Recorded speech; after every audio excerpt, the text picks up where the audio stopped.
L'affaire d'aujourd'hui est racontée par la brillante chaîne Forgotten Lives. Alors installez-vous pendant que Forgotten Lives nous emmène en Amérique du Sud au XXe siècle. Gennaro Ortiz est né en 1901 en Galice, dans le nord-ouest de l'Espagne. Il vivait avec sa mère et sa sœur dans une petite ville de la campagne galicienne. Il a connu une enfance difficile, durant laquelle son père était en grande partie absent. Sa mère a fait de son mieux pour subvenir aux besoins de ses enfants, veillant à leur scolarité et à leur éducation. Gennaro savait que sa mère se battait, et il était déterminé à améliorer la situation de sa famille. Il passait souvent devant les grandes maisons et voyait les gens riches et aisés sortir dans leurs automobiles, même si à l'époque, les gens se déplaçaient encore principalement à cheval et en charrette. Dès qu'il en a eu la possibilité, il a quitté l'école et a commencé à travailler. Cependant, l'Espagne traversait une période de difficulté économique. Les salaires étaient bas. Et il était très difficile pour quelqu'un comme Gennaro, qui ne possédait aucun diplôme, d'améliorer sa situation. Au début du XXe siècle, de nombreux jeunes Espagnols ont émigré en Amérique du Nord, du Sud et centrale, s'installant dans les grandes villes coloniales autrefois possédées par l'Espagne, comme Buenos Aires, Caracas, Bogota et Lima. Ils pensaient qu'ils pourraient y trouver de meilleures opportunités. Gennaro a décidé que lui aussi devait partir en Amérique latine, et en 1929, il avait économisé assez d'argent pour faire le voyage. Il a ensuite pris un paquebot transatlantique pour l'Argentine. Pendant le voyage, il fit la connaissance d'un autre jeune Espagnol du nom de Marcelino Dominguez. Il avait également prévu de commencer une nouvelle vie à Buenos Aires, et ils devinrent rapidement amis. Les deux hommes avaient beaucoup en commun.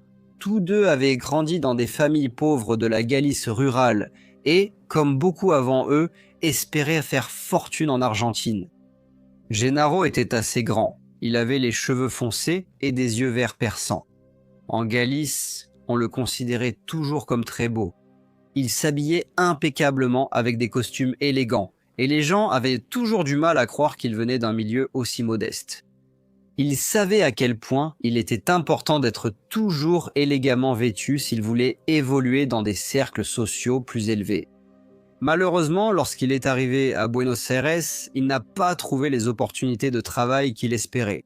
En 1913, l'Argentine était le 10e pays le plus riche du monde par habitant, mais depuis la fin de la Première Guerre mondiale, l'économie avait commencé à décliner.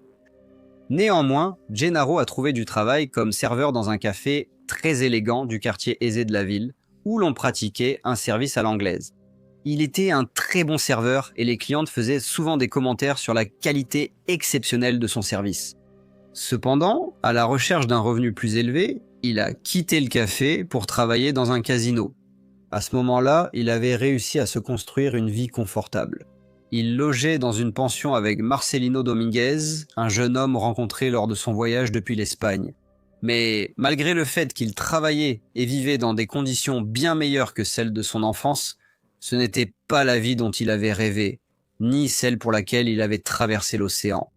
Chaque jour, il était témoin de la richesse de certains des habitués du casino. Ils perdirent souvent en une nuit plus d'argent que ce qu'ils gagnaient en un mois. Il avait passé son enfance à regarder les grandes maisons des riches Galiciens et il servait maintenant les résidents les plus aisés de Buenos Aires. Gennaro voulait connaître ce genre de vie. Un jour en particulier, un groupe de touristes péruviens jouait à la roulette et parlait de la belle ville de Lima, de ses magnifiques bâtiments et de ses boulevards bordés d'arbres. Gennaro pensait que cela semblait être l'endroit parfait. Il en parla à son ami Marcelino et tous deux firent des plans pour s'y rendre, découvrir la ville et tenter de profiter de ce qu'ils espéraient être de meilleures opportunités de travail. Ils quittèrent bientôt leur travail au casino et commencèrent leur voyage vers Lima. Ça allait être un long voyage de plus de 4000 km. En route vers le Pérou, ils ont fait halte en Bolivie. Ils avaient besoin de plus d'argent pour poursuivre leur voyage. Ils ont trouvé un emploi dans un casino de La Paz. Là encore, Gennaro a vu les riches habitants de la ville mener la vie qu'ils désiraient tant. Il travaillait dur et, bien qu'il soit désireux de devenir riche, son ami Marcelino était plus ambitieux et plus impatient d'obtenir l'argent dont il avait besoin pour améliorer sa vie. Il a décidé que, pour compléter ses revenus, il allait cambrioler une bijouterie. Cependant, après le cambriolage, la police a été informée que les suspects probables étaient 2 Espagnols qui étaient récemment arrivés en ville et travaillaient au casino. Le duo a ensuite quitté la Bolivie et s'est dirigé vers le Pérou. Ils sont arrivés à Lima le 20 juin 1930 et ont été immédiatement impressionnés par la magnificence de la ville. Avec les magnifiques bâtiments coloniaux et les grandes demeures qui étaient autrefois les résidences de riches marchands et de fonctionnaires espagnols, dont beaucoup avaient auparavant gouverné le pays et extrait tant de richesses et d'or. Lima fut autrefois la capitale de l'Empire espagnol d'Amérique du Sud et avait bénéficié de la richesse architecturale financée par les profits des nombreuses mines du Pérou et de ses terres agricoles fertiles. À leur arrivée, on leur a conseillé le meilleur endroit où séjourner et ils ont décidé de loger à l'hôtel Comercio, qui se trouve à l'angle de la calle Girón Caraval et de la calle Girón Ancash. L'hôtel était simple mais très bien situé. Il avait une jolie cour et un patio au centre. Ils ont reçu la chambre numéro 89, qui se trouvait au 3e étage. L'hôtel lui-même était juste à côté du bâtiment du gouvernement et près de la gare. Donc tout ce dont ils avaient besoin était accessible à pied. Aujourd'hui, nous allons examiner un type de cas différent, celui d'un homme nommé John, qui possédait une fortune, mais a commis une erreur fatale qui lui a tout coûté. John a investi tout ce qu'il possédait dans une entreprise qui semblait solide comme le roc, pour découvrir 1 mois plus tard qu'elle avait fait faillite. Il a tout perdu, et ce n'est pas surprenant, car des études montrent que 66% des investisseurs admettent avoir pris au moins une décision d'investissement qu'ils regrettent. S'il avait eu une plateforme comme Mintos, je suis sûr que son histoire aurait été différente. Mais qu'est-ce que Mintos, me demanderez-vous? En termes simples, vous prêtez de l'argent à des entreprises ou à des particuliers et vous gagnez des intérêts fixes en retour. Sur la plateforme Mintos, tout est si simple. Le rendement de chaque prêt est affiché dès le début. Le risque est clair et les paiements quotidiens offrent un revenu passif prévisible. Le tout simplement. Sur la plateforme, je peux filtrer les prêts selon le rendement que je souhaite, le niveau de risque avec lequel je suis à l'aise et même la durée du prêt. Mintos propose également des portefeuilles automatisés. Donc vous n'avez pas à tout surveiller en permanence pendant que vos rendements sont réinvestis automatiquement. Avec Mintos, le rendement moyen des prêts est de presque 11%. Mintos est en activité depuis 2014, compte plus de 600 000 utilisateurs et est réglementé dans l'Union européenne sous MiFID. Et comme vous passez par ma chaîne, vous bénéficierez d'un bonus exclusif allant jusqu'à 350 € lorsque vous investissez 500 € ou plus. Cliquez sur le lien dans la description ou scannez le QR code pour en profiter. Cher vieux John, s'il avait su, vous le savez. Alors ne ratez pas cette occasion. Ils sont installés, ils ont commencé à découvrir la ville et à chercher d'autres endroits où il serait préférable de rencontrer d'autres personnes et d'obtenir des idées sur les endroits où ils pourraient travailler. Alors qu'ils se promenaient, de jeunes femmes les regardaient avec admiration. Ils étaient tous les deux très beaux et portaient les plus beaux costumes. Ils remarquèrent qu'ils semblaient attirer beaucoup l'attention des dames de la société et se demandèrent si chacun d'eux pourrait épouser l'une des filles d'un riche habitant de Lima. Gennaro et Marcelino savaient l'importance de soigner leur apparence et consacraient une partie de leurs revenus à l'achat de vêtements et d'accessoires élégants. Ils faisaient cela car ils pensaient que cela leur permettait d'évoluer dans des milieux plus huppés malgré leur humble classe sociale. Ils étaient toujours bien habillés et essayaient d'imiter les dernières modes de Paris. Ils allaient aussi chez les bijoutiers et tentaient d'acheter des montres au style élégant. Ils avaient encore un peu d'argent provenant de leur travail à Buenos Aires, mais avec leur mode de vie coûteuse, il s'est vite épuisé. Ils n'avaient pas encore trouvé d'emploi et Gennaro était particulièrement inquiet car ses économies diminuaient rapidement. Sous cette pression financière, Gennaro et Marcelino ont commencé à se disputer à propos de l'argent. Le 24 juin, une dispute est devenue particulièrement vive lorsque Marcelino a refusé de partager le bénéfice qu'il avait obtenu en cambriolant la bijouterie en Bolivie. Le lendemain matin, le 25 juin, Gennaro a commencé à chercher un nouveau logement.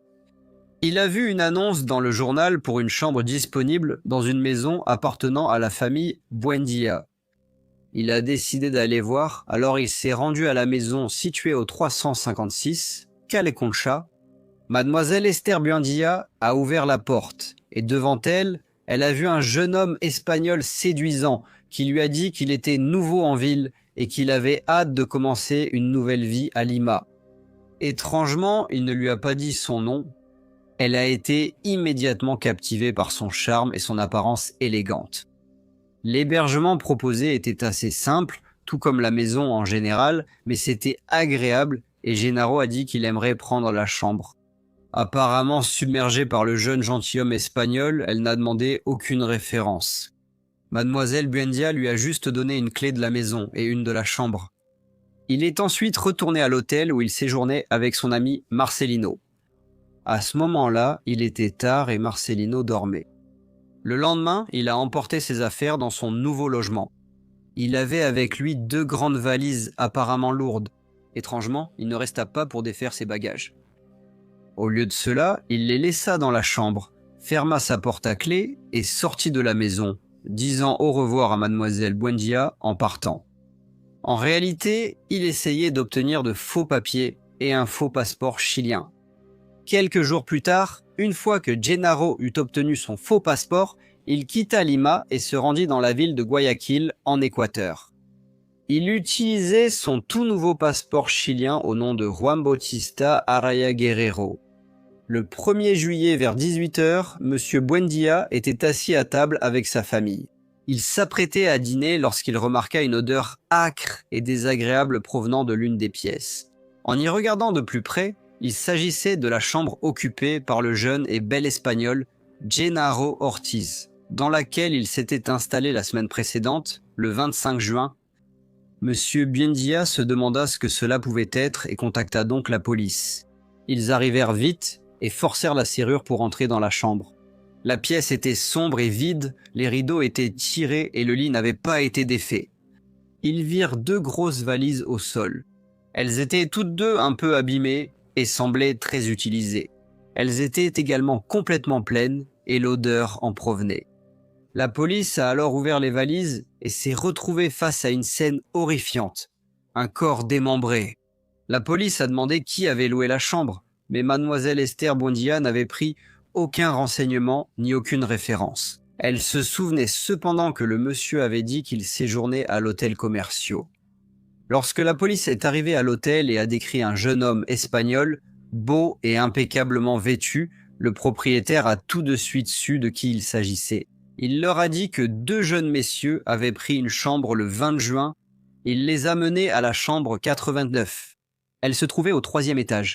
La police a fouillé la chambre à la recherche d'indices, et bien qu'elle soit très propre et que tout semble en ordre, des traces de sang et de petits fragments d'os ont été découverts. Sans aucun doute, c'est ici que Marcelino Dominguez a été tué et démembré. La nouvelle du crime s'est rapidement répandue dans toute la ville, et elle est devenue le principal sujet de tous les journaux, non seulement au Pérou, mais dans toute l'Amérique latine. Les gens ont commencé à se rassembler devant l'hôtel, semblant éprouver une sorte de plaisir macabre en regardant l'endroit où ce terrible crime avait eu lieu. Les réservations à l'hôtel ont également augmenté, car certains voulaient séjourner dans ce lieu désormais célèbre, mais seuls quelques-uns acceptèrent de rester au 3e étage et peu auraient voulu passer la nuit dans la chambre numéro 429. Puis, une nouvelle équipe de détectives spéciaux a été chargée de résoudre ce terrible crime. Le propriétaire de l'hôtel a donné à la police le nom de Gennaro Ortiz, et les responsables des docks de Lima pensaient qu'il avait peut-être embarqué sur un bateau pour l'Équateur sous le nom de Juan Bautista Araya Guerrero. La police n'a pas perdu de temps, et un inspecteur a immédiatement contacté l'ambassade d'Équateur pour leur demander d'organiser l'arrestation du passager, Señor Juan Bautista Araya Guerrero, à l'arrivée de son navire à Guayaquil. Cependant, cette information n'a pas été transmise aux agents des douanes du port, et, à son arrivée en Équateur, il n'a pas été appréhendé. Gennaro a vu les journaux et s'est rendu compte qu'il était recherché. Alors, il a décidé de quitter le pays. Il a ensuite embarqué sur un bateau pour le Panama. Pendant son voyage, et à l'insu de Gennaro, la nouvelle de l'horrible crime avait pris des proportions colossales, non seulement au Pérou et au Chili, mais dans toute l'Amérique latine. C'était la une des journaux partout. Bien sûr, la presse a enjolivé l'histoire. Il semblait que tout le monde voulait lire l'histoire de ce jeune Espagnol séduisant qui, pensait-on, était responsable du meurtre de son ami et avait laissé son corps démembré dans une valise dans une pension à Lima. Le bateau est arrivé le 10 juillet 1930, mais les autorités à Panama l'attendaient et il a été arrêté. Lorsqu'il a été fouillé, la police a trouvé en sa possession certains des bijoux volés en Bolivie. Il a été arrêté et placé en prison jusqu'à ce que la documentation soit complétée pour son transfert vers le Pérou. Il a ensuite été accompagné à bord du paquebot Aconcagua. Le navire est arrivé le 6 août au quai de la marine de Callao à Lima, où des milliers de personnes s'étaient rassemblées pour tenter d'apercevoir le jeune Espagnol désormais célèbre, surnommé l'éventreur de l'hôtel Comercio. La police avait mis en place de nombreuses mesures de sécurité pour tenter d'empêcher la foule de s'approcher du suspect. Cependant, 4 adolescentes, tellement captivées par sa beauté, ont réussi à franchir le cordon de police et se sont approchées de Genaro. Elles lui ont dit qu'elles ne croyaient pas les histoires qu'elles avaient lues, et l'une d'elles lui a offert une médaille de Sainte Thérèse pour lui porter chance. Une fois qu'il a été placé dans un véhicule de transport, une autre femme est montée sur le capot de la voiture pour lui adresser ses vœux. Alors que la voiture avançait, elle ne pouvait se déplacer que lentement, car les rues étaient remplies de tant de curieux. Sa photo est de nouveau apparue dans tous les journaux, et le crime qu'aurait commis le bel homme espagnol semblait être le seul sujet de conversation dans tout le pays. Il devint vite évident que la plupart des femmes de Lima étaient dans le déni concernant le crime de Genaro et étaient favorables à une grâce. C'était comme s'il leur avait jeté un sort. Malgré cela, les preuves contre Genaro Ortiz étaient accablantes et il n'a jamais nié avoir tué son ami Marcelino Dominguez. Lorsqu'on lui a demandé au tribunal quel était son mobile, il a répondu calmement « Je suis à la merci de Dieu. Ce qui est fait est fait ». Genaro Ortiz a été reconnu coupable et condamné à 25 ans de prison. Il a été envoyé au pénitencier de Lima et placé dans la cellule numéro 85 qu'il a ensuite décorée avec du papier peint jaune et des découpages de magazines.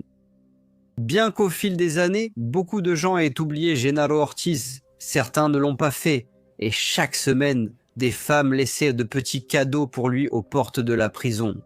Une visiteuse était Mademoiselle Tula, une connaissance chilienne apparente de Genaro qu'il avait rencontrée alors qu'il travaillait à Buenos Aires. Mademoiselle Tula était tellement inquiète pour son ami qu'elle s'est installée à Lima et lui rendait régulièrement visite en prison.